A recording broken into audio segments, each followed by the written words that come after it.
নমস্কার, তিথি রান্নাঘরে আপনাদের সবাইকে স্বাগত। আজকে আমি বানাবো কুমড়ো শাক তরকা। তো চলুন দেখে নেওয়া যাক আজকের রেসিপি। এখানে আমি নিয়ে নিয়েছি তরকা ডাল, ওই যে গোটা মুগ ডাল, আর নিয়ে নিয়েছি কুমড়ো শাক। এবার ডালটাকে আমি ভালো করে ধুয়ে নেব।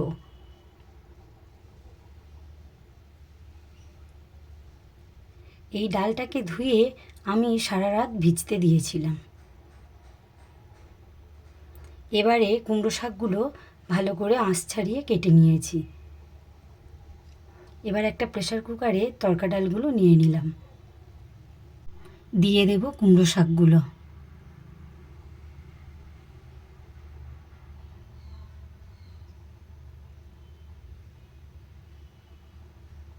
এবার আমি দিয়ে দেব জল।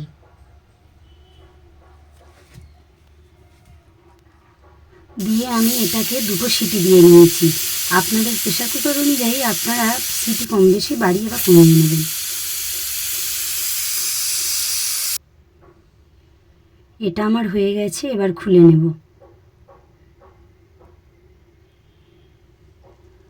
তবে লক্ষ্য রাখবেন একদম যেন ঘেঁটে না যায়, এই পর্যায়ে থাকলে খুব ভালো হবে। এবার একটা কড়াইতে আমি সর্ষের তেল নিয়ে নিলাম, দিয়ে দেব একটা শুকনো লঙ্কা, দুটো তেজপাতা,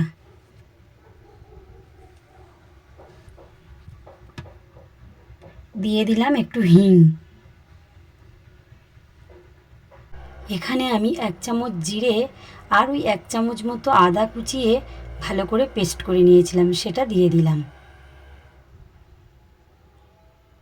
এবার দিয়ে দেবো 1/2 চামচ হলুদ গুঁড়ো, দিয়ে দেব পরিমাণ মতো নুন। মশলাটাকে এবার ভালো করে কষিয়ে নেব।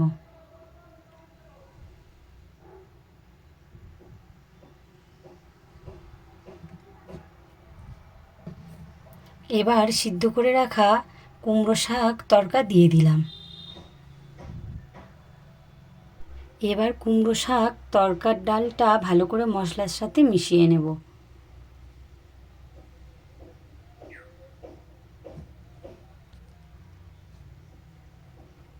এদিকে একটা তরকা প্যান নিয়ে একটা মশলা বানিয়ে নেব।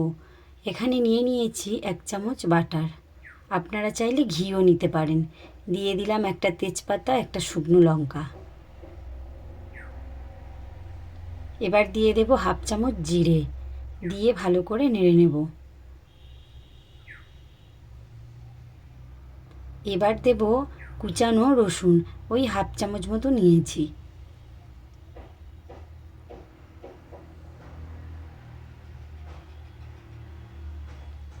এবারে দিয়ে দেব 1/2 চামচ কাশ্মীরি লঙ্কা গুঁড়ো।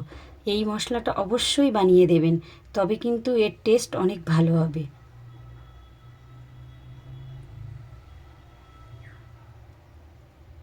এবার দিয়ে দেব 1 চামচ চিনি।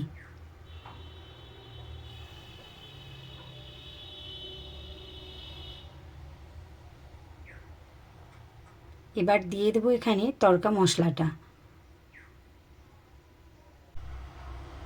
এবারে মশলাটাকে তড়কা ডালের সাথে ভালো করে মিশিয়ে নেব। এখানে আমার ডালটা রেডি, এবার আমি নামিয়ে নেব। এই ডালটা ভাত বা রুটি যে কোনো কিছুর সাথে খেতে পারেন, খেতে কিন্তু খুব ভালো লাগবে। ডালটাকে আমি এবার নামিয়ে নেব।